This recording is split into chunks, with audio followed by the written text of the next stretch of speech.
Howdy, Riffers. This is David Sanchez, and this is episode 65 of the Riffs or Die podcast for Wednesday, March 2nd, 2022. Happy new month to you all. Well, a lot of crazy shit has happened in the world since I last spoke with you guys. On this episode, I'm not going to be getting into too much of that stuff. On this one, I've got an interview with a guy named Aaron Harris. Aaron is the host of a podcast called Decentralized Revolution. It is the Libertarian Party's Mises Caucus podcast. The Mises Caucus at the Libertarian Party is doing a lot of really cool work trying to maximize and expand freedoms wherever possible for you and trying to be fiscally and economically intelligent. Who'd have thought those things could go together, politics and intelligence? But they're doing it. They're working on it. Now, his podcast has had a lot of really great guests on it before. People like the comedian Dave Smith, a lot of libertarian thinkers, and a lot of people that are just kind of free thinkers or very liberty and freedom-minded. So it was an honor to talk with this guy. He's had a lot of guests on that I really respect, and I loved his point of view on things as well. So in this episode, you'll hear the exchange that we had. It was mostly him asking me questions, but I think there's some good nuggets in there. So this is totally unedited. This one has video, so if you want to see the full thing, just go on YouTube and look it up. If you like the territory we went into on this one, definitely check out Aaron's podcast, Decentralized Revolution. If you wouldn't mind hitting the YouTube, regardless of whether or not you want to see this podcast, just go and subscribe to it. Maybe click around, like some videos. Don't forget to rate this podcast on Apple Podcasts or on Spotify, wherever you're listening to it. And if you would like to support the show beyond listening and showing your friends, you can go to patreon.com/riffsordie and sign up as a patron. You can hang out with me live on Zoom once a month and have a little private meeting where we plot and plan to take over the world. Not really, we just hang out and bullshit. But if that sounds good to you, go to Patreon, sign up there. And if you don't want to do that, but you want to pick up some merch, go to riffsordie.com and take a look at what we got in there. There's some stuff I think you all would like. Patreon subscribers also do get a discount in the web store. So if you want a discount and you want to support the show because you like what you hear, go to Patreon, get yourself a discount, and then head over to the web store, riffsordie.com, and pick up some merch. So I hope you all enjoy this episode. Here is my interview with Mr. Aaron Harris from Decentralized Revolution. Take it away. Okay, David Sanchez, Angela McCardle suggested that I have you on the show, and it's a pleasure to have you on. How you doing today? Yeah, doing well. Thanks for having me. Yeah, where are you podcasting from today? Denver, Colorado. Okay. All right. We've got stuff to talk about Denver related. We helped the Mises Caucus a little bit with the Decriminalized Denver thing. So we helped just a little bit, but we gave some money and some volunteers there at the very end, and it passed by just a few votes. So a lot of people did a lot more than us, but the 1% that we did actually might have made a difference. So that's good. That decriminalizing the greenery or the fungus? No, the psilocybin, yeah. So, and I'm told. Awesome, thank you. Yeah. I'm told that I don't know if it's the same exact group or roughly the same coalition. I think they're going for the whole same thing in Colorado sometime soon. So, if and when that happens, we're gonna be involved, and so we'll definitely let you know. Yeah, anything I can do to help that along. Yeah. Probably like a lot of people listening to this, I don't believe in the war on drugs. I think it's a totally failed experiment, and it's nothing but bad news for everyone. Yeah, so. It is all around. We could do, you could have a TV network just dedicated to exposing how bad that is for so many people. I like your shirt. That's Tesla, right? Oh, yes. Tesla the man, not the car. Not the car, which is an important distinction. So you are in I'm not a metal guy, but your thrash metal is your genre. Am I right on that? Yeah, right on the money. And so you're thrash metal, you're into libertarian-ish politics at least, and you wear a Tesla t-shirt. So you're a free thinker, obviously. And I think that's your one of your Twitter handles somewhere. So like, where did that come from? How did you have always been that way? Did something happen? Why are you one of us, I guess? Well, even before, I've never really mentioned this in an interview, but this is very real. Even before getting like philosophical about the ideas of freedom and liberty and free thinking and questioning authority and stuff, I got into trouble a lot when I was a kid in school. It got so brutal at one point that they gave me my own desk in the principal's office. That's good. In junior high school, they gave me my own desk in the principal's office, and I got to be friends with the principal. He was actually pretty cool. But you know, what really cracked my brain open, especially when I was an adolescent, I must have been like a freshman or sophomore in high school, was getting really into George Carlin. George Carlin really cracked my brain wide open about certain ways the world works and thinking for yourself and questioning things and questioning authority and just being a better critical thinker. That was like the thing that really started things snowballing for me. I mean, the way I was brought up was a factor as well, but George Carlin, and then started reading books by like Carl Sagan, got into philosophy, Marcus Aurelius, Epictetus, Stoic philosophy.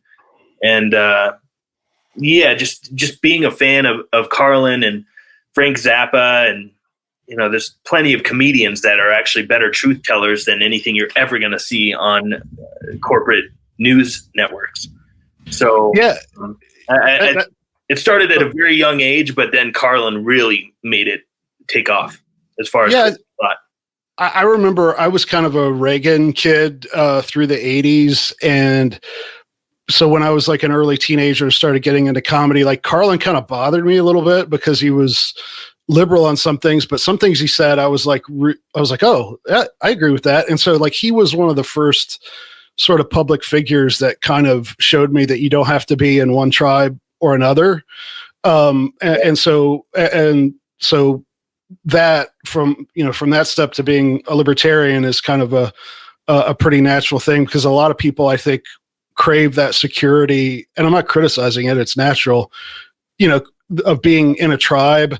And they think that if I'm not in a big tribe, then I'm in trouble. So I always love people who are willing to risk that and go out and, now we're forming our own little tribes. But it's interesting. You said you were a troublemaker in school. Like I was like a model student and like always like the top of my class and all that. But like in my head, I noticed all the inconsistencies and it did. I had some mental health issues kind of as a result of like repressing some of that knowledge that like the rest of society is kind of sick in some ways. And so I always, looking back, I admire the kids like you who were able to sort of express that outwardly. But that's what's great about not to plug the Mises Caucus too much, but we have all kinds of different people in the caucus. So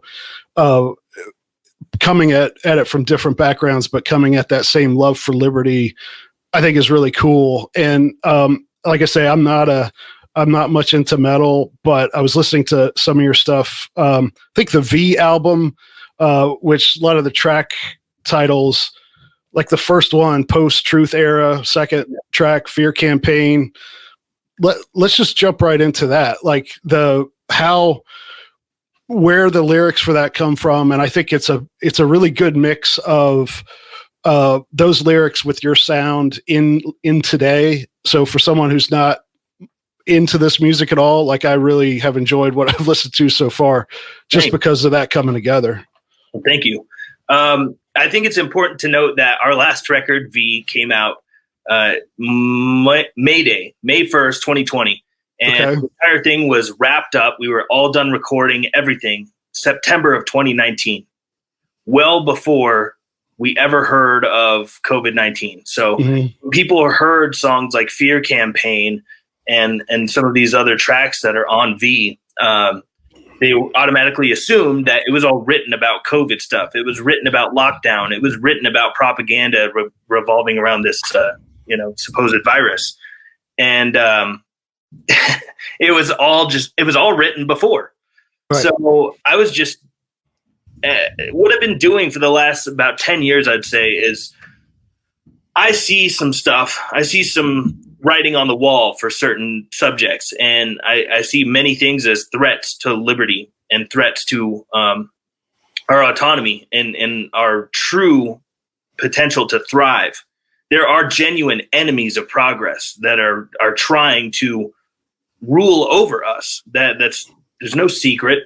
It's not a conspiracy theory. It's literal fact. I mean, a lot of this stuff is out there in the open, that there are people that wish to dominate you.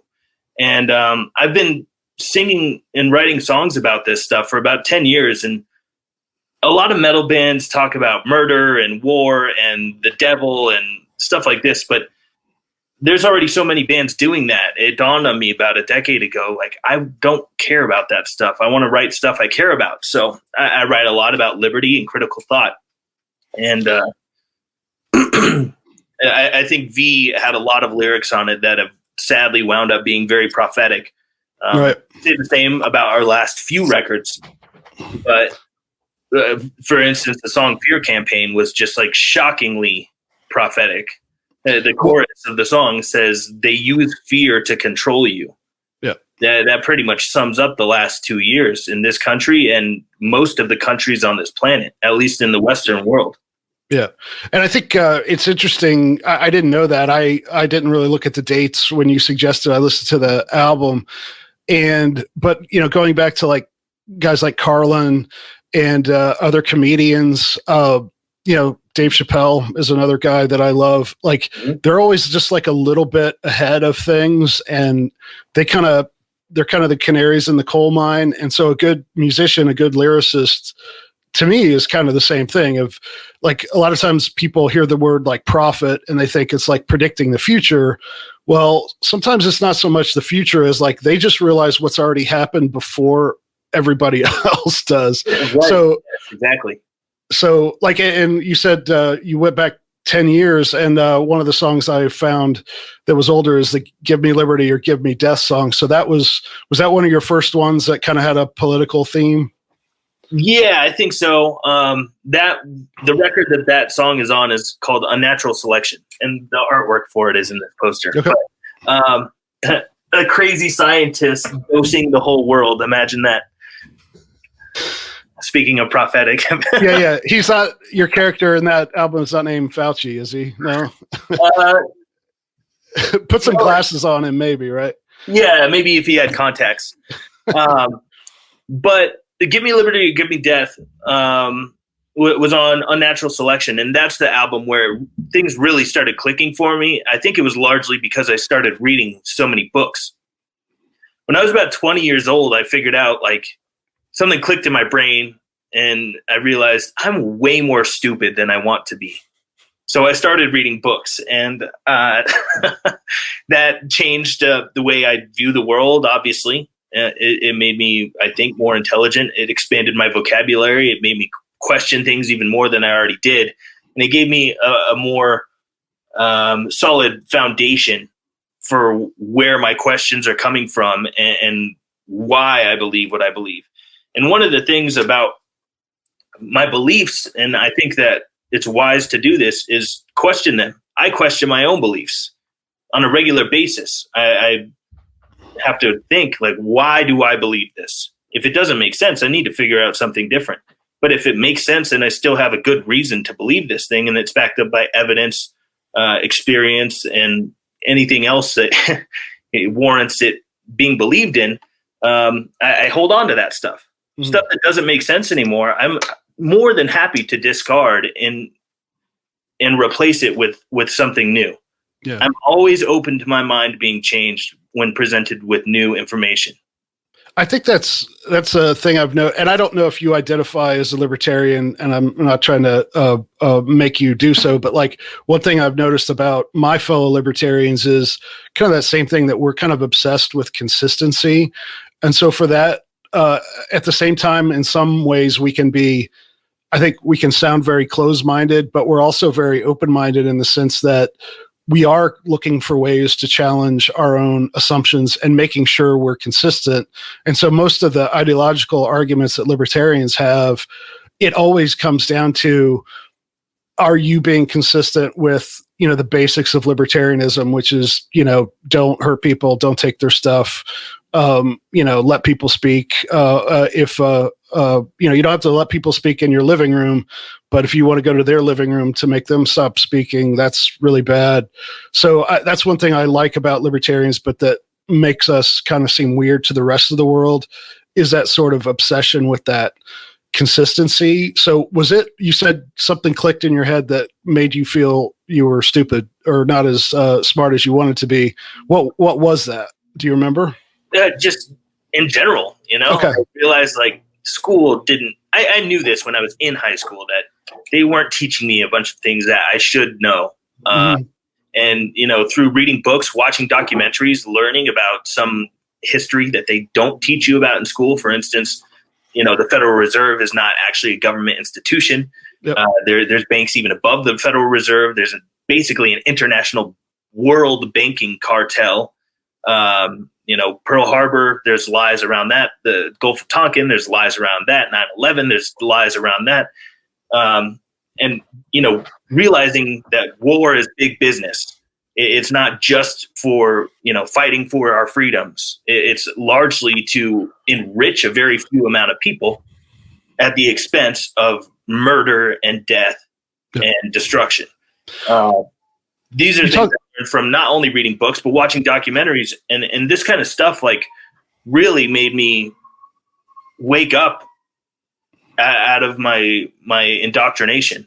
Mm-hmm. So you mentioned basically 12 years of obedience training. Yeah, you're exactly right. You don't have to.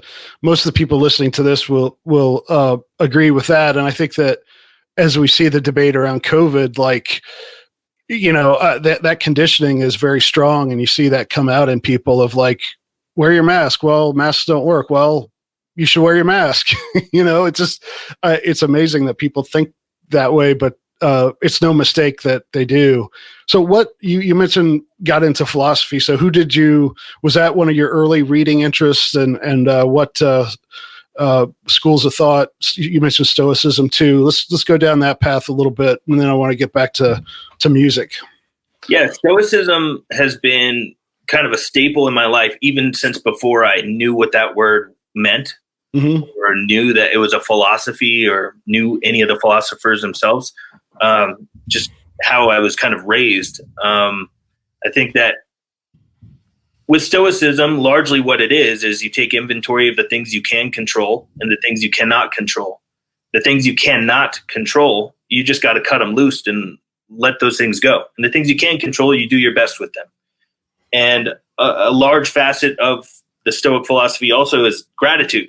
And I was always taught that to be grateful. And the more grateful you are, I think the more happy you are.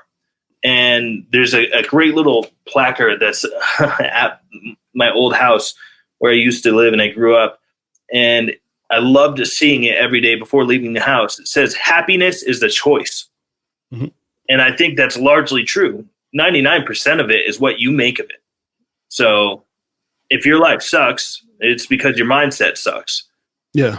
And there's people that have much less than us that have made themselves into much greater things than we typically dream of.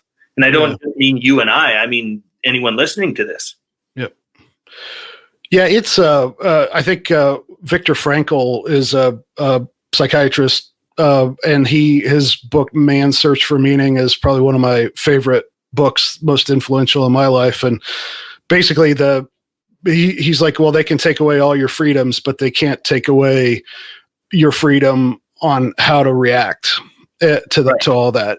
So that's the one thing they can't take away from you. And another thing that one of my professors from college way back, he was actually a philosophy professor and a libertarian. And a couple of years ago, I reconnected with him because I found out he basically lived in the next neighborhood over from mine. His name is William Irvin, and I'll send you some link to him, but he's written a lot about the Stoics. And I've read at least one book of his, I think maybe one and a half. And another thing the Stoics do is the kind of, to expand on the gratitude thing, is you look at the things you're grateful for in your life and you imagine, or you think about the fact that they're not always going to be there. Like with our dog, a lot of times I look at our dog and like, well, she's not going to be around in 15 years. And so that, just increases the gratitude I have in the moment. And that's a good trick to learn. Yeah, it really is. It makes you live more immediately and appreciate what you've got. Realizing that your life is finite and that everything is finite. Mm-hmm. It really puts things in perspective. And I love that about Stoic philosophy. Mm-hmm. Let's get back into talking about music, and then because it's got a really big current events twist to it as to what's happened in the music industry the last couple of years. But yeah, I've thought a lot about music recently. I had a health issue a few years ago, and it kind of got me out of the habit of playing music. In the last few months, I've gotten back into it. I was telling you right before we went on that, I've built my calluses back up in my left hand so I can do the bass and not shred my fingers. And I think about it was the music around I was 13, 14, 15 that kind of crystallized my taste. So, Bob Dylan, Tom Petty, the band, Hendrix, Clapton, those guys. Who was it for you? When did you start becoming aware of music, and who's that, constellation of musicians that when you think of why you're into music, who are those people? Well, the band that really made me fall in love with music and inspired me to pick up a guitar in the first place is Metallica. Old Metallica completely changed my life. It totally changed the trajectory of my entire existence. Yep. I fell in love with their old music and started getting into a bunch of other bands that are similar. But nowadays, my musical influences come from a lot of different places, way more eclectic than they ever were when I was younger. I really love experimental, weird avant-garde music. I like a lot of jazz, a lot of classical music. I love flamenco and gypsy jazz. I'm also a big fan of big band swing. I love funk. Funk's one of my favorite things ever to listen to. I like new wave. I like disco stuff. I like a lot of different music that I didn't know about when I was a kid. And say what you want about Spotify, anyone, but I owe a lot of my musical knowledge to Spotify. Suggesting things. I would like this band and look up what other bands sound like this. And I would discover, just go down infinite rabbit holes, discovering new artists that I otherwise would have never found because it would be more work to seek them out. It was work for me. I graduated high school in '93. So for me, it was reading guitar magazines and hearing Eric Clapton mention, Robert Johnson in an interview, and, hearing Bob Dylan with Woody Guthrie. And so I would have to go to the bookstore. I lived right next to, right adjacent to the downtown in my little street. And so there was a bookstore, newsstand, and a library. So I would get the guitar magazines at the one place, find out the bands I should like, and then go to the library and say, do you have this music? Yeah. I remember that back in the day too. Yeah. And to me, I almost here I sound like an old guy again. And I'm not criticizing young people because they're obviously doing it, but to me, that it almost that's part of what makes it special for me, because I couldn't do it at a click and find my way from, Eric Clapton to Robert Johnson in 30 seconds. I had to wait 2 weeks for the CDs to come in and stuff. So, right. So what was it about Metallica? How old were you? When was that? And I can guess, but I'd like to hear you talk about it. What was it about them, sonically, lyrically, attitude that grabbed you and made you want to go that extra step and not just chill out to it or, use it as an emotional tool, the way a lot of people just look at music, but to then make that your hobby and then your livelihood? Well, I was 13 when I picked up a guitar, so I must have been like 11 or 12 when I first started listening to metal and Metallica. And I remember watching, they have this great live video called Live Shit, Binge and Purge. Mhm. And it's pretty epic and classic. And I remember watching them just play in front of an arena full of people, and all of the people losing their minds, and everyone's headbanging and having fun, and the music's super heavy and fast and loud.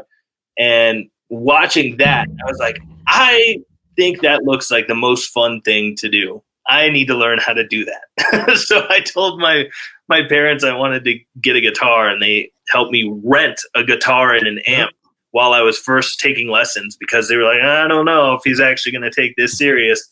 And I don't blame them for that. You know, renting a guitar and amp is better than spending hundreds and hundreds of dollars on that stuff. But I started taking lessons and learning a little bit. And when I first started playing guitar, that's all I did. Yeah. I played my guitar all the time, every chance that I got. And I started Havoc a couple of years later. And kind of the rest is history. Started writing music, jamming with other people, and writing my own songs, and it just developed and blossomed into what it is today. And at this point, we've toured with a lot of legendary bands that I used to listen to, just as a fan, you know, just falling in love with metal. And now I've toured with them and partied with them and hung out with them and have some of their phone numbers. It's crazy. Why do you think you picked guitar rather than bass or drums? And what was the first guitar you saved up for, or, you know, the first guitar you wanted and that you owned and fell in love with? Well, I did consider playing bass at first, but my mom is a classically trained guitar player. And she was like, well, just learn guitar. And then, like, if you need to play bass, you can figure it out from there. Right. That's how I did it. I played at church, and I played guitar starting around 15 or 16. But if the bass player couldn't make it that week, they're like, here's the bass. And so I learned on the job that way. Yeah. It's trial by fire. Yep.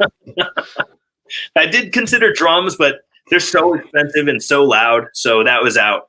Guitar was simple, tiny. You could take it with you everywhere. So what does your mom think about, you said flamenco? She's a classical guitarist. Classical. Yeah, she used to like win competitions and stuff when she was a kid. Well, there's a lot of, obviously it's the same instrument and there's a lot of overlap, but, you know, coming from, you know, I kind of learned just from listening to records and tablature, but, so what did she think about you liking metal, and how much were you able to learn from her? Well, she didn't mind the metal stuff. She actually found a lot of it just as interesting as I did. Maybe not quite as interesting, but early on, she taught me a few things, like about natural harmonics and, you know, the best way to fret things, or taught me about vibrato. Although vibrato on a classical guitar is quite a bit different, because you wiggle your hand side to side horizontal, whereas on a electric guitar you're going vertical. Mm-hmm. But she taught me a handful of tricks early on, and she wound up eventually liking a lot of the bands that I was showing her. I was making her listen to. Yep. Yeah, I see. Again, another thing we mentioned right before we came on is not only classical stuff, but I'm a big bluegrass fan. And so guys like Tony Rice, and even like, you know, before that, a mandolin player named Bill Monroe, like there's a lot of, you know, how fast they play and the pick techniques and stuff is very similar to a lot of metal stuff that I know, and rock stuff. I think I interrupted you. What was the first guitar that you really latched onto and was your baby? Oh yeah. The first one that I really latched onto that was my baby was a Gibson Explorer. Mm-hmm. It's a Gothic Explorer. It's got like a Les Paul 58 neck on it. So it's a different neck than a traditional Gibson Explorer. But that thing, I played it every show, played it every day for like 5 years straight. Yeah. That's classic. Do you still have it? I do still have it. Okay. And they've gone way up in price. I got that thing for like 700, maybe $750. And nowadays they go for quite a bit more than that.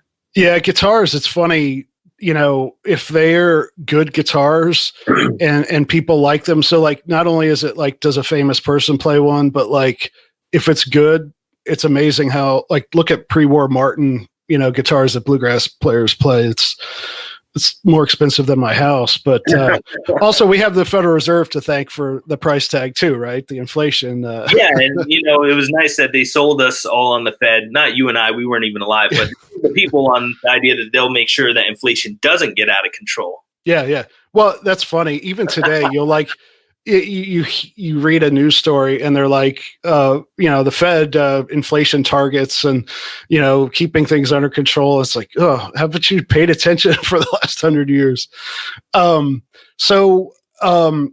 There's a million kids who pick up a guitar and not many who are able to get to where you are, I understand you're not Metallica yet, but you're can headline some smaller tours and fairly, maybe mid-sized venues.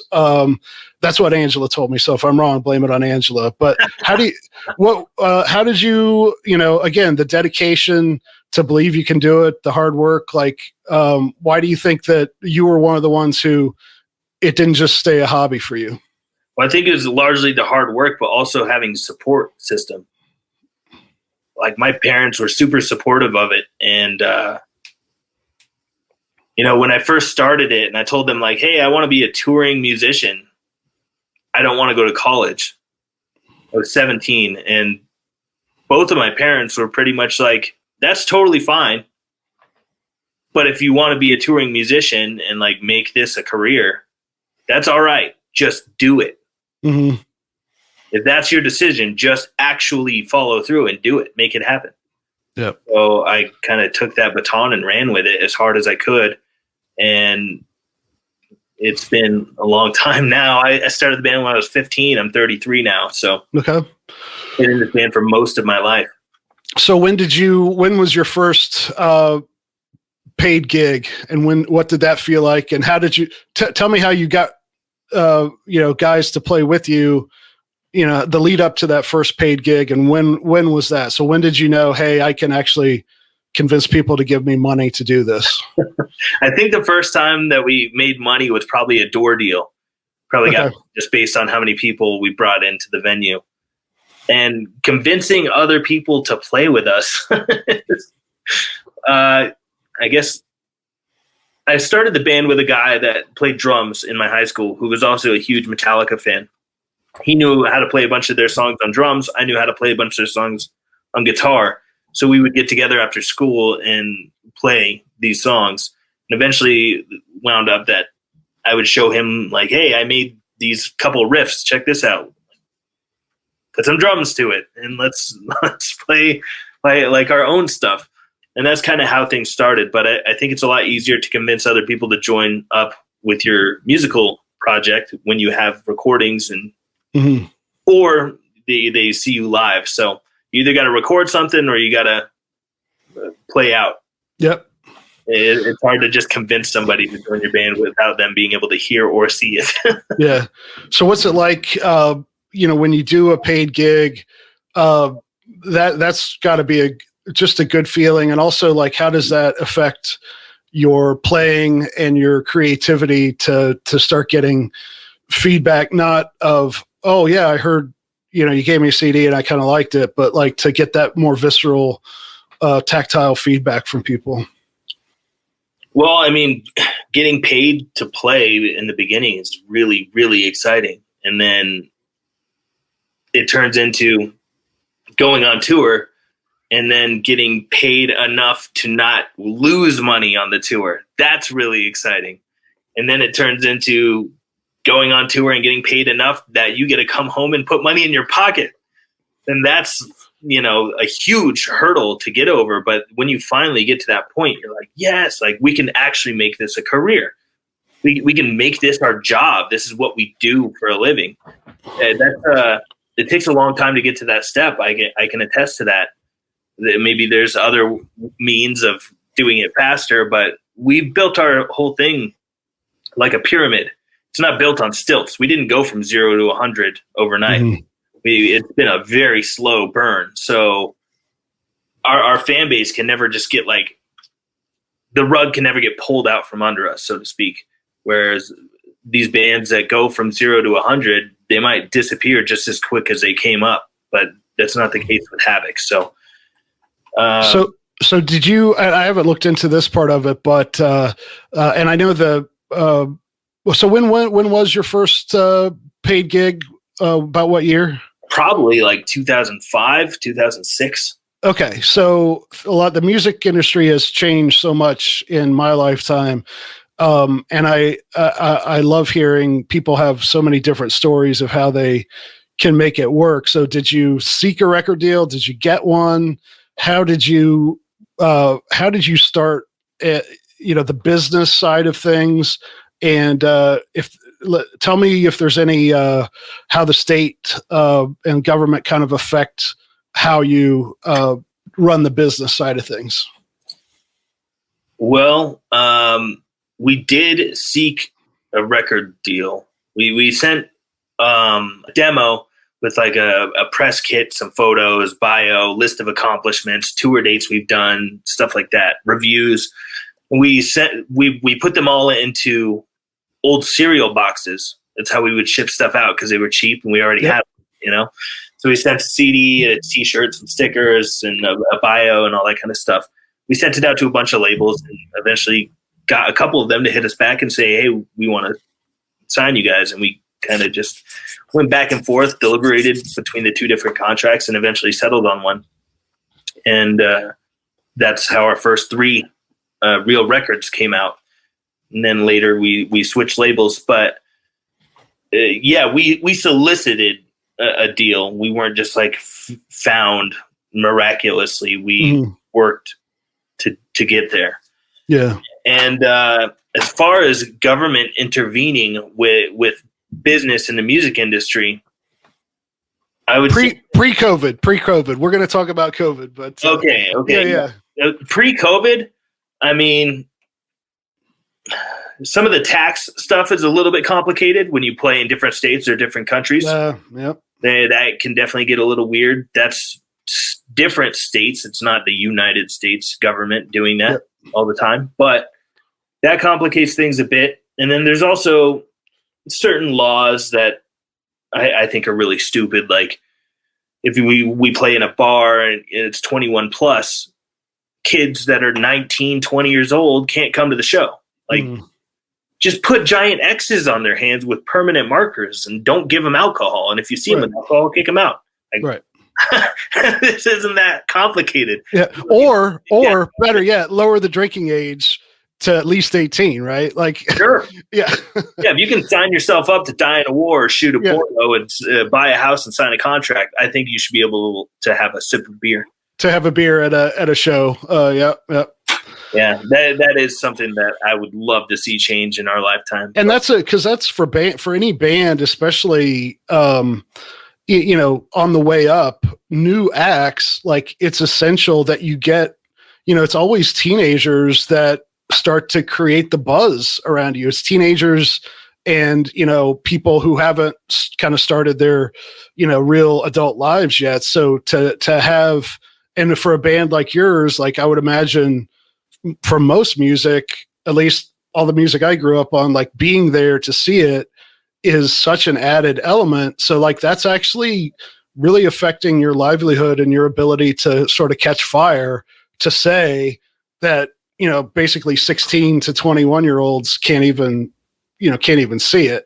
Yeah. Because Yeah. And those people that are young, they become fans for life. You might be broken young right now, but 10 years later, they're going to have a good job and still be following you. Yep. And that's not all coming from like we need to absorb as many fans as possible. But at the end of the day, it's kind of what you're trying to do, especially when you go on tour to make money. You're just putting out music for the love of it. That's all good and fine. But when you're trying to make a career, make a living out of it, you want more butts in the seats. Yeah.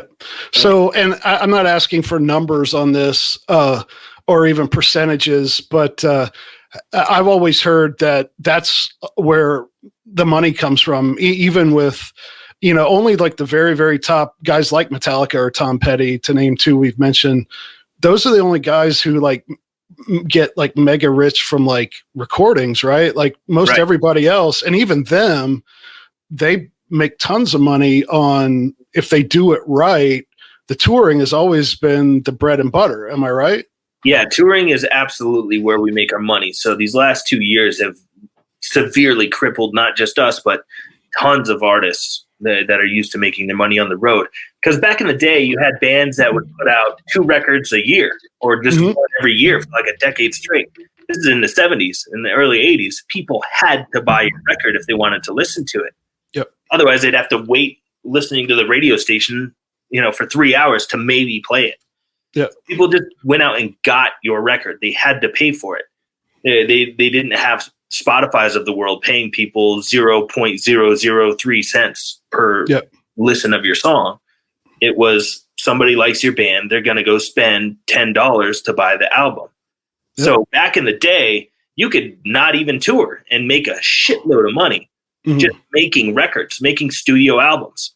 And this is back in the day where a record label would give you a bunch of money, and they wouldn't necessarily, it wasn't standard practice yet to keep all of that money, withhold your royalties to pay themselves back for the recording costs. Now that's totally standard. Yeah. So people get this misconception that, at least with what I'm familiar with, and most of the bands that I'm familiar with, how things work, the label doesn't give you money to go record. They loan you money to go record. Here's $30,000. Go make an album, and then when it sells like hotcakes, the first $30,000 that you were supposed to get in royalties, we'll just keep that to pay ourselves back. Yeah. So all it really is an interest-free loan. Yep. Whereas back in the day, that wasn't necessarily the case. They'd give a band, $200,000, and it would cost them $100,000 to make the record. They split the other $100,000 so they could all like take a few months off and actually go make a record and survive. Yeah. And things are not like that anymore. So streaming really, touring really is where everything's at for us. So the fact that the last couple of years happened just absolutely devastated the industry. And it devastated a lot of industries. And restaurants, tons of them are never coming back. But the entertainment industry, live entertainment, first thing to go, and it's the last thing to fully come back. Yeah. So let's. I really want to get into this because, we had a couple of people who made a documentary who are Mises Caucus members in California called The Unseen. And they focused on restaurant owners. I think 4 or 5 different restaurant owners in California of the first few months of COVID, and what the government did to them and their efforts to stay alive. And so was heartbreaking, but also very interesting. And I always like hearing people's stories. Not, again, I don't like it, but I think it's so valuable to hear the stories of how the state affects how people just, again, want to make a living. And from what I've heard, there is, I won't say what I've heard, but I would imagine there's been a divergence of opinion as to how people in the music industry, both on the artist side and the venue side, have responded to COVID, and what they've said publicly maybe versus what they really think. So let's get into that. So you start right before COVID, you have your album, the Havoc's V album, right? Yeah. That's ready. You've spent months on it. It's great. You put it, it's done. You're probably got your tour lined up, I would imagine. And then they start canceling NBA games and telling everybody they have to stay inside. So what happened from that moment? That must have been a holy crap moment for you, right? Oh, yeah. We were literally supposed to start touring the day the album came out on May 1st, 2020. And we found out, 4 weeks before, maybe a little less, that the tour was not going to take place. So because everybody calls you and says, "Hey, they're shutting us down in Kansas. We can't play in Ohio." So those dominoes must have fallen pretty quickly. Oh, absolutely. Yeah. And we halfway expected it. We definitely held off on confirming our merch order of t-shirts. Yeah, well, that's good. Because we were like, this is all the stuff we want. We got the invoice ready and everything. We were like, but let's not print those yet because we don't know what's going to happen. And I'm glad we did because everything got canceled. And remember when it was 2 weeks to flatten the curve? Yep. The hardest part of the first 2 weeks is the first 2 years. Yep. Mm-hmm. And we were supposed to go to Europe as well. After that U.S.-Canada run that was supposed to happen in May, we were supposed to go to Europe, I think, in June or July, and that was going to be awesome. We were going to play a bunch of festivals out there, which is always a great time, and gets us in front of a lot of people that normally would never come see us because it just happened to be at the festival. So you could easily argue that our business was injured and disrupted by this whole thing. And not just financially, but like other measures of success were also inhibited. But this is not just all about us. This is globally. This is everyone. I mean, there's some cities where I think 40% of independent restaurants shut down and are never going to come back. Yep. We're talking about millions, tens of millions, maybe hundreds of millions of people's lives and dreams absolutely destroyed permanently because of government intervention. Yep. The virus did not shut people's businesses down. The virus did not make your kids wear masks. Yep. The virus did not do any of this stuff. The governments did this stuff to the people. Yep. And that's a big distinction that I think a lot of what we would call normies don't see. They don't understand that. Oh, the whole world shut down because of the virus. No, the whole world shut down because of governments overreacting to a virus where the average age of death is 82 years old. Yeah. The average age of death is people that already escaped death and cheated death. Yeah. Yeah. And my sister who's 40 almost died from it. And like everybody knows somebody who's been affected. But again, you have to think in terms of trade-offs. Like if we, how many people die in car wrecks every year? What, 30, 40, 50,000 in the States.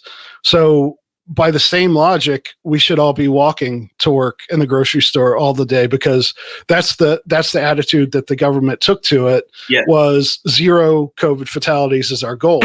Well, unfortunately, Mother Nature is not going to cooperate with that, as we've seen it with New Zealand and Australia and even Taiwan, who I have, my wife's family is from Taiwan and I love Taiwan, and they kept COVID out. They're an island nation, so they kept it out for a long time. But guess what? It eventually made its way there because that's how nature works. And people, you say that, in the beginning, I think that it kind of was half government and half the people. Like I was cautious that first couple of weeks because, my parents are in their early 70s. My nephew has a respiratory thing. So like I was washing my hands, I was wearing a mask. And then after 2-3 weeks, I was like, I thought, that the ambulances were going to be coming to take my neighbors to the hospital, all day long, right? The way it was sold was that this is they almost had everybody thinking it was going to be like a zombie epidemic, right? People were making jokes about it. Like the new death, yeah. And so people naturally, if they see a threat, they don't need a law to tell them to be careful. They need a law to tell them to stay careful after it's clear that it's not as bad as was sold, Sure. Yep. Yeah. So what was, I know a lot of people have kind of made jokes about bands like Rage Against the Machine and other people who have like been totally on board and like, didn't they do like a PSA or something encouraging people to get the vaccine or whatever? So like bands doing this bootlicking. Well, let's talk about that because obviously I would think the aesthetic of metal and in particular, your brand of metal kind of doesn't seem to be, hey, let's do what the establishment says, right? So, like, let's analyze that. What have you heard? Is there a disconnect between what other musicians in your field are saying privately versus saying publicly? Is there a big resistance to this? How long did the resistance take to get going? Let's talk about the differences and the debates within your world. Well, it is funny you bring this up because you would think the optics of the heavy metal and punk rock and hardcore crowds are rebels, and that's a complete facade that we can absolutely say unequivocally that is a total sham at this point, because most of the people in these genres absolutely just bent over and pulled their pants down for Big Daddy government and their marriage with giant corporations, pharmaceutical specifically right now. There's a word for that when government and big business get together to screw people over. It's called fascism. Yep. And these people that you would think are totally anti-establishment, these people that sung songs and sung along to bands talking about, fuck you, I won't do what you tell me. And I'm anti-government, anti-establishment, anti-corporations. I think for myself. I'm an independent person. I love liberty. And what a joke. Most of the people in this genre have been so exposed by this whole thing, because these even bands, for instance, Rage on Behalf of the Machine, a bunch of other bands, punk rock bands, metal bands that talked about liberty and talked about how bad government is and talked about how bad big business is, and thinking for yourself and really being open-minded and anti-authoritarian. So many of these artists and fans of these artists have completely just drank the Kool-Aid and are not thinking for themselves. They're not anti-authority. They're pro-authority. They're not anti-corporation. They're literally the biggest cheerleaders. They'll publicly fight for and on behalf of these corporations that they said that was the devil. Remember when the big pharma company was like jacking up the prices of AIDS medication, like 7 years ago, something like that? Right. And there was that snarky dude with the slick back hair that everyone hated. Martin Shkreli, I think. Is that guy, the guy you're talking about? I think Martin was his name, yeah. Yeah. So I remember then Big Pharma was the devil. And how could you ever trust these people? These people are so out of touch with anything good and positive. The Big Pharma is the devil. They are not to be trusted. How dare they? Those exact same people, just a few years later, when this whole thing comes about. Mm-hmm. Big Pharma is so good. I love them. How could you ever question anything they do? Yeah. So why do you think someone would embrace an aesthetic that is anti-authoritarian, but not actually be that? Like what, and again, not to like hate on people, but to just try to understand why would you sing one thing and identify with that as a fan and then not be able to have that, why that it's cognitive dissonance, right?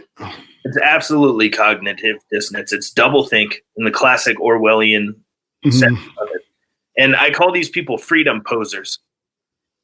These are freedom posers. They talked a big game, and then when it came down to actually prove what they say their beliefs are, they just crumbled. Yeah. Absolutely crumbled. And it's embarrassing to me as a member of like that community that's supposed to be anti-authoritarian and pro-liberty and thinking for yourself and fuck the man and fuck all these evil corporations. That's the idea people get of punk rockers and heavy metal fans and shit like that. And I'm embarrassed. I'm appalled at how eager people are to lick the boot of authoritarianism. And it's funny, and I'm gonna I actually think it's funny that two of my favorites from when I was 14, Eric Clapton and Van Morrison, these old guys who are supposedly establishment, they're the guys who actually go out and are taking heat on this. And part of it, I think here's the reason why. And a guy like Dave Chappelle and Joe Rogan, like all of those guys, they've got FU money, right? Like you can't touch them.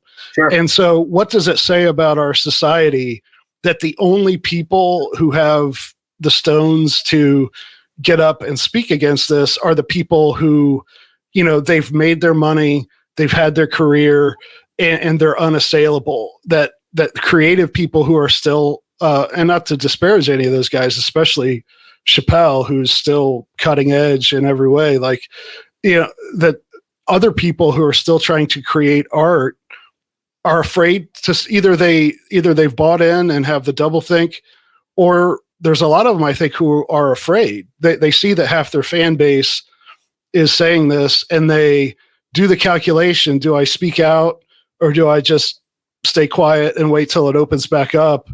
And then there's a small minority of guys, not to suck up to you, but like in all these different genres, there's a few musicians who are willing to say, hey, this is wrong. But I think that says much more about our society, that the artists, the people who are supposed to be on the cutting edge and saying things that are unpopular right before everybody else, they're the people that are when those people are afraid, then we've got problems. Absolutely. And you just brought up a good point that I was thinking about earlier, but we went other places, but now we're back to.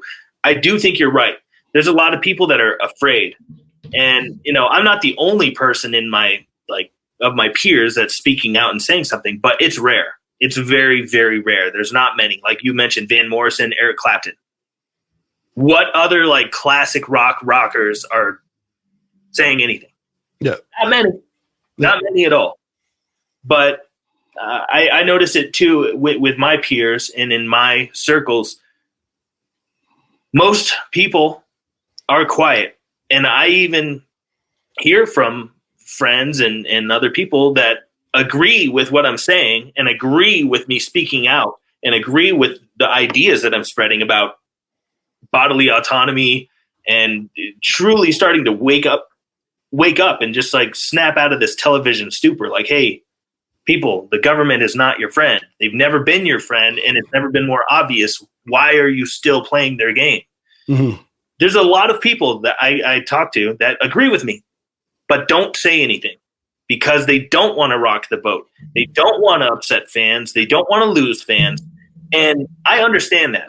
I can absolutely understand both sides of this coin. You don't want to lose fans. You want to just save face and secretly agree and be on the side of tyranny. On the side of freedom, but in secret. And when you're doing, when you're favoring freedom over tyranny secretly, it's almost as if you're working on behalf of the tyranny, because courage is contagious. And when more people start speaking up and saying the thing that goes against the norm, that snowballs. And more people start agreeing with that and recognizing, hey, this is like not a fringe thing to say or believe. There's actually a lot of people that agree with me on this, and I feel comfortable now speaking out. That's a big reason I started speaking out about this stuff, because I didn't see anyone doing it. I kept my mouth shut for about a year with all this stuff. I had these same thoughts, but I didn't say anything because I didn't want to rock the boat. But eventually there's a straw that breaks the camel's back. And I just couldn't hold my tongue anymore. This literally uprooted my entire life. This uprooted my entire career, my livelihood, and not just me, but millions and millions of other people. Mm-hmm. And when they started pushing out this injection, this experimental injection on everybody, that's when I really started paying attention and trying to be more vocal. Like, people, this is you guys are waltzing, dancing right into a bear trap. Yep. Like, your freedoms lost are hardly ever given back to you. Just like I think wasn't Thomas Paine, it was Patrick Henry, I think, that talked about the jewel of liberty. Mm-hmm. That you should guard it with jealous attitude, because anyone that wants to come anywhere close to that precious jewel of liberty you should suspect them of the worst things. Yep. And you got the quote? I'm trying to find it. Yeah, I think it's Patrick Henry about the precious jewel of liberty. Okay, I'll look it up and we'll find it. But like to me, that's not only liberty, but specifically, I think like the freedom of speech. Like it's and I don't necessarily want to get off on this because the last couple of podcasts we've talked about is like some of the stuff with social justice that there are people who are advocating things in the name of social justice who are openly saying we don't want liberalism in the classical sense. We are against tolerance and free speech because those are tools of one group or another. So to me, that's like an automatic, like, I'm going to question every single thing about your agenda. If you say anything about liberty, I'm suspicious. But when you go after freedom of speech, and which is really freedom of thought, like you have poisoned the well as far as me listening to your ideas. Because that says to me you're not willing to defend them in a fair fight and advocate them on their own merits. And especially like, again, like if you can't, to go back to touring, like if you can't go out and play in front of people, they're not going to hear, it's a huge part of your business model. And it's a huge part of how people actually hear you and your ideas. So like, that's the other thing, so the COVID thing, it's prevented people from getting together at bars and talking. It's prevented artists, like comedians and musicians, from saying what they want to say about it. And then, so that's the ground level. But then the up top, the corporate media, is anybody who diverges from the whatever Fauci or CNN says today. It's all misinformation. Like there's this, from the top and from the bottom, going after that freedom of speech. To me, that's the jewel of the jewel right there. Absolutely. It's first for a reason. Yep. Yeah. Yep. That's exactly right. How are you writing about any of these things yet? I mean, I've already written about so many of these things. Yeah. Speaking about free speech, like I wrote a song that's on our record before last. The album's called Conformicide. And the first song on the record is called FPC. And I'm sure a lot of people can figure out what that stands for. But I'm absolutely all about free speech. I think that even bad ideas should 100% be allowed to be vocalized, because then you put a bad idea up against a good one and everyone learns. And the person that spreads the bad ideas looks like an idiot. We shouldn't be censoring anybody for anything. And especially like a lot of people, among the people I was referring to earlier, will say things, they'll start their attacks on free speech by, people who are racist or whatever. And for someone who also opposes racism, I think that we should talk about those things, and that sane people should tell those people how they're wrong, rather than giving them a persecution complex. And then, so a crazy person with a bad idea, if he has to talk to rational people in the open, is not going to get very far. But if he goes to other sort of crazy people, disaffected people in the corners of the internet and says, look what they won't let you talk about, that all of a sudden that has an appeal to certain people. And so to me, the worse the idea is, the more it should be, hey, yeah, let's talk about that. We can get rid of that idea that some people are better than others because of biology. Yeah, we can dispose of that pretty quickly, unless we put it way off to the side and let it incubate. Yeah, I like the idea of bad ideas being out in the open so that they can be very easily shot down by good ideas. Yeah. Would you rather know that your neighbor is like a Nazi, or would you rather not know that you have a Nazi living next door to you? Right. Yeah. Very, very obvious. You have to know that he's a Nazi. And, Nazis, KKK members, all this stuff. Like, I don't agree with their stance on things. Yeah. I don't agree with their ideology, but I absolutely believe that they should be allowed to vocalize their bad opinions, because then their bad opinions are open season. Yeah. And a lot of people, not only that will defeat the people who are the ringleaders of that stuff, but that's your chance to win back the people who have been sort of poisoned by it. Like if you engage them as a rational being, Sure. that even though you might hate and even be afraid of what they believe in, if you give them the courtesy, if you treat them better than they want to treat you, and engage with them, some of them they're going to be convicted in their heart that, hey, I'm wrong, and so that's a way that those people can be brought back to sanity.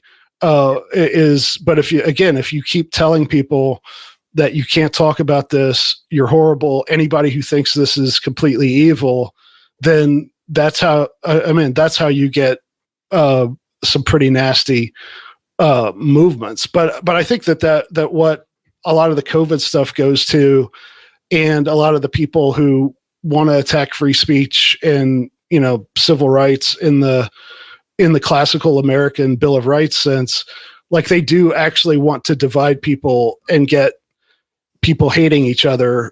And like as a musician, like that's like everything, you're against that because you want all kinds of different people to hear your music and get together. So I hope that the guys like you are able to counteract that spirit that's around, that, oh, we all have to retreat to our little tribes and hate everybody on the other side of things.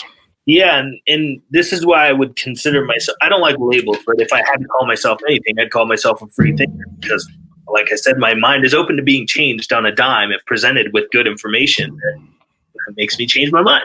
Yeah. And that's a big thing that I talk about in songs and on stage and between songs sometimes, is that the political spectrum is basically a circle. If you go far enough left or you go far enough right, eventually you're in a circle. So you wind up at the same exact asshole that wants to take all your rights away. Yeah. So I don't believe in either of the two major parties. I don't believe in the division, like you're talking about, the tribalism. I think it's very bad. I think that the things that connect us and we have in common with each other maybe are more limited, because the things that divide us all have different names and they're so numerous. The things that divide us can, be enumerated all day, every day.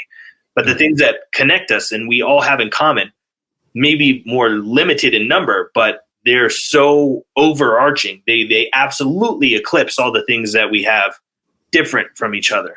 Yeah, things we share in common are so huge that, and that's one of the things that, sadly, the media and many institutions and organizations work toward, is divide and conquer. Because the more divided we are, the less likely we are to realize that we actually have a lot in common, and our problems are mainly coming from somewhere else. We should be looking at our common enemies instead of fighting with each other. That's the number one thing that terrifies the establishment. Yep. It's not us versus them. It's the state versus you. That's why I always try to tell people. Yeah. And it's not just the state versus you. It's the state versus us. Yep. Because you're right. We actually are all kind of on the same playing field when it comes to the state versus its what they would call their subjects. Yeah.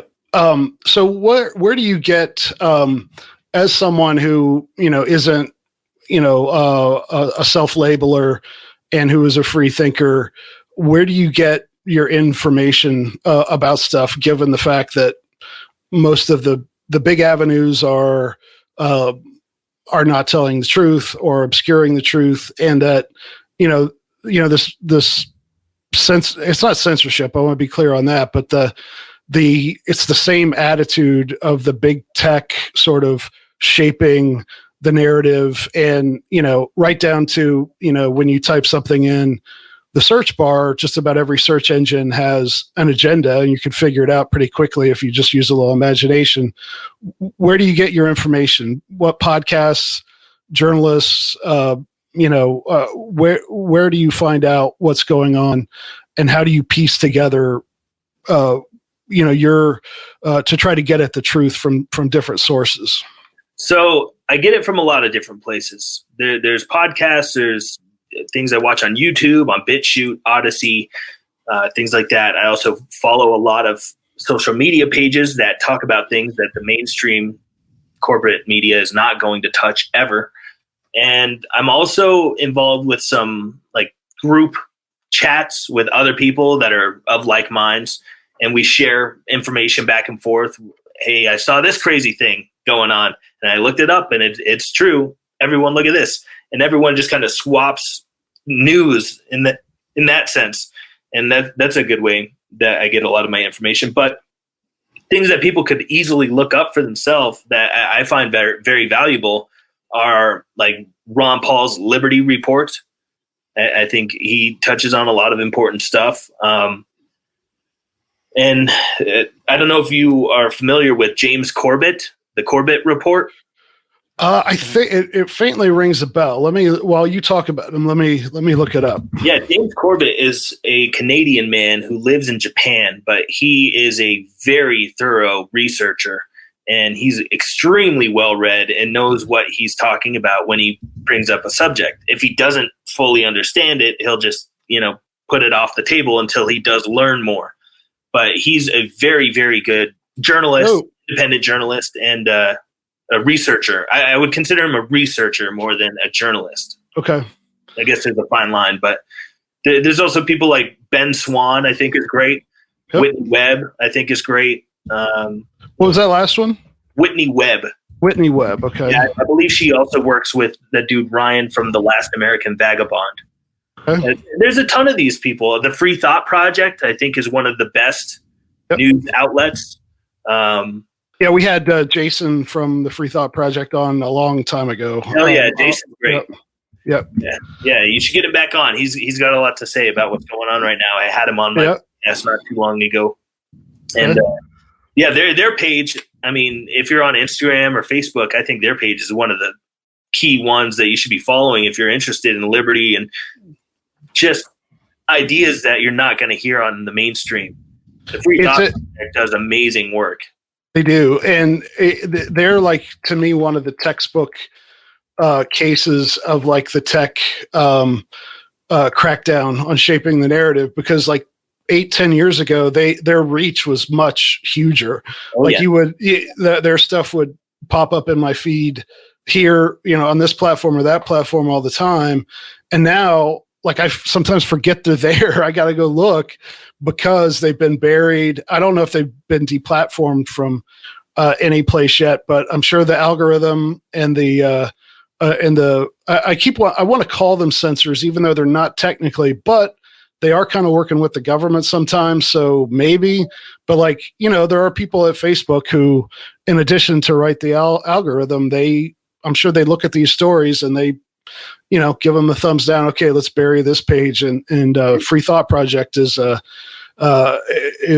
again, that's a textbook. I should get him back on to help him explain how that happened and what he's seen happen to other people, especially in the last couple of years. So I'll put links to all that stuff on the show notes page, as well as to your stuff. Tell me a little bit. Let's talk about fun stuff before we go.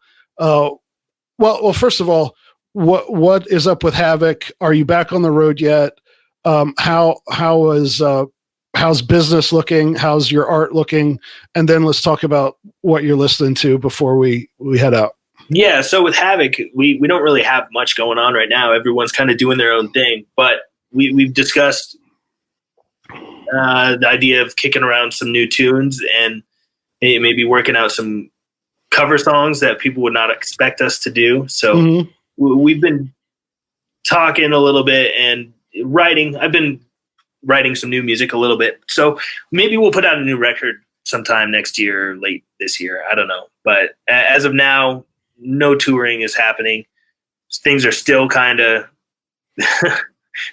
shaky, on shaky ground. And just to be honest with you, I kind of want to, before we go out on tour again, if we have the choice of where we're playing, I want to figure out which venues didn't do any of this brown shirt, jack boot Blood Eagle armband stuff. Right. I want to know which venues never complied with any of this stuff that were actually giving a hoot about people's bodily autonomy, their freedom of privacy.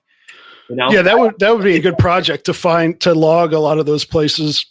It's got to exist somewhere. Like, somebody send me some venues in your town where the venues didn't do any of that nonsense, because those are the ones I'd rather support if I have a choice. And then, of course, the businesses that, maybe they didn't, risk.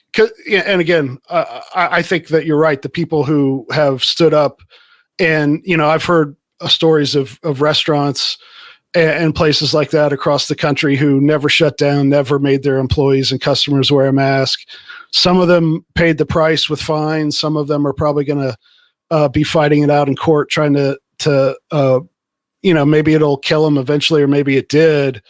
But like there are probably tons of people who didn't agree with it, but out of not wanting, hoping to wait this out, I know there's got to be tons of people who have not consented to, or who could be putting on shows but are not because they couldn't do it without the vax requirement. So that's a thing. I think we all need to, as liberty lovers, whether you're conservative, libertarian, liberal, or whatever label, like, I think it's important that we, when we can, try to support those people who did what you're talking about, is stand up for people's rights to actually control what goes in their bodies. I mean, you have to support those businesses, because if you don't support them, they go away.